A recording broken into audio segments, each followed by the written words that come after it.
The air in our living room felt like it had been sucked out, leaving a vacuum where my heart used to be. You can't judge my friends, Tom. Sarah's voice cracked like a whip, her eyes blazing with a defiance I barely recognized. Her words hung there, sharp and jagged, slicing through the quiet hum of our suburban evening. I stood frozen, my coffee mug burning my palm, as the woman I'd loved for a decade defended the people I'd warned her about for years. The sting wasn't just her words. It was the way she looked at me, like I was the intruder in our own home. Our house on Maple Street was a postcard of normalcy. White picket fence, creaky hardwood floors, and the faint scent of lavender from Sarah's candles. But tonight, the warmth of those candles felt mocking. I'd come home from a 12-hour shift at the hospital, my scrub still smelling faintly of antiseptic, expecting the usual. Sarah curled up with a book, maybe a glass of wine, and a smile that made the day's chaos fade. Instead, I found her pacing, her phone clutched like a lifeline, her face a storm of guilt and fury. "Sarah, I'm not judging them," I said, setting the mug down, my voice low, trying to keep the tremor out. "I'm worried about you. Lena and Marcus. They're not good for you. They're using you." My words felt like throwing pebbles at a brick wall. Lena, with her sly smiles and endless emergencies, that always needed Sarah's money or time. Marcus, with his late-night texts and that too familiar way he leaned into her at parties. I'd seen the signs for months, years if I was honest, but love has a way of blinding you to the obvious. She laughed, a brittle sound that didn't reach her eyes. "Using me? They're my friends, Tom. They're there for me when you're not." Her words landed like a punch, and I flinched. I wanted to argue, to remind her of the nights I'd held her through her tears, the years I'd built my life around her. But something in her tone, a cold, sharp edge, stopped me. It wasn't just defensiveness. It was something deeper, something hidden. The first red flag had come a year ago, at Lena's birthday party. Sarah had been distant, her laughter too loud, her eyes darting to Marcus every time he spoke. I'd chalked it up to too much wine, to the stress of her new job at the law firm. But then came the late-night girls' trips that left her phone off for hours, the whispered calls she'd take in the backyard, the way she'd stiffen when I asked about her day. I'd rationalized it all. Trust, I told myself, was the foundation of our marriage. But trust is a fragile thing, and doubt is a slow poison. "Sarah," I said, stepping closer, my hands open like I could catch whatever was slipping away. "Just tell me what's going on. Please." My voice broke, and I hated it. I hated how small I felt, how the man who could handle trauma cases in the ER was unraveling in his own living room. She turned away, her shoulders rigid, her blonde hair catching the lamplight. "Nothing's going on, Tom. You're paranoid." But her voice wavered. And when she faced me again, her eyes were wet. Not with sorrow, with fear. The next few weeks were a blur of tension. I'd catch her staring at her phone, her fingers hovering over the screen like she was waiting for permission to breathe.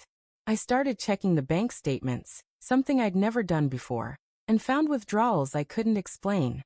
500 here, 1,000 there, always to Lena's account, or emergency funds. When I asked, Sarah's excuses were flimsy, her temper flaring like a cornered animal. "You don't trust me," she'd snap, and I'd back off, hating myself for doubting her. But doubt has a way of growing roots. One night, I couldn't sleep, the weight of it all pressing on my chest. Sarah was out, another girl's night, and I did something I swore I'd never do. I checked her phone. The password was still our anniversary, a small stab of relief in the midst of my guilt. But then I saw the messages. Not from Lena. From Marcus. "Meet me at the usual spot. Don't tell Tom." My stomach lurched. I scrolled further, each text a fresh cut. Late-night plans, coded language, and one damning photo. A blurry shot of Sarah in Marcus's car, her head on his shoulder, his hand on her thigh. I don't know how long I sat there, the phone shaking in my hands, the world tilting under me. The woman I'd built my life with, the one I'd dreamed of growing old with, was a stranger. I wanted to scream, to smash something, but all I could do was wait for her to come home. When she did, at 2 a.m., her hair was mussed, her lipstick smudged. She froze when she saw me on the couch, the phone still in my hand. "Tom," she whispered, her voice barely audible. "What are you doing?" I held up the phone, my throat tight. Care to explain this? My voice was calm, too calm, like the quiet before a storm. Her face crumpled, but not with guilt, with anger. You went through my phone? She demanded, stepping forward. How dare you? How dare I? I stood, my voice rising despite myself. You're sneaking around with Marcus, Sarah. You're giving Lena our money for God knows what. And you have the nerve to act like I'm the bad guy. She opened her mouth, then closed it, her eyes darting to the side. For a moment, I thought she'd confess, that we'd finally face the truth together. But then her phone buzzed, and she lunged for it. I was faster, snatching it from the table. The screen lit up with a new message from Lena. Sarah, you idiot. Marcus told me everything. You're screwed. The words hung in the air like a death knell. I looked at Sarah, waiting for her to deny it, to explain it away. But she just stood there, her face pale, her hands trembling. Tom, she whispered. It's not what you think. Then what is it? I roared, my control snapping. Tell me, Sarah, what the hell is going on? She sank onto the couch, her head in her hands. It was supposed to be a surprise, she said, her voice muffled. Lena and Marcus, they were helping me plan something for our anniversary. A trip. I didn't want you to know. I stared at her, the words not landing. A surprise? A trip? The photo, the texts, the money, it didn't add up. You're lying, I said, my voice flat. You're lying and you know it. Her eyes met mine, and for the first time, I saw the truth. Not in her words, but in the way she couldn't hold my gaze. The betrayal wasn't just Marcus or Lena. It was her. She'd chosen them over me, over us, long before I'd ever suspected. The next morning, I packed a bag. Sarah begged me to stay, her voice raw with tears, but I couldn't hear her anymore.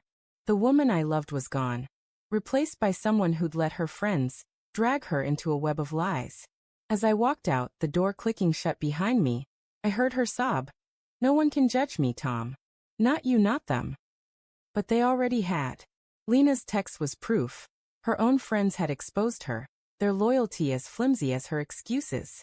I drove away from Maple Street, the lavender scent of our home fading in my rearview mirror, and I wondered if she'd ever realize the truth. The people she'd defended had judged her out of our marriage long before I did.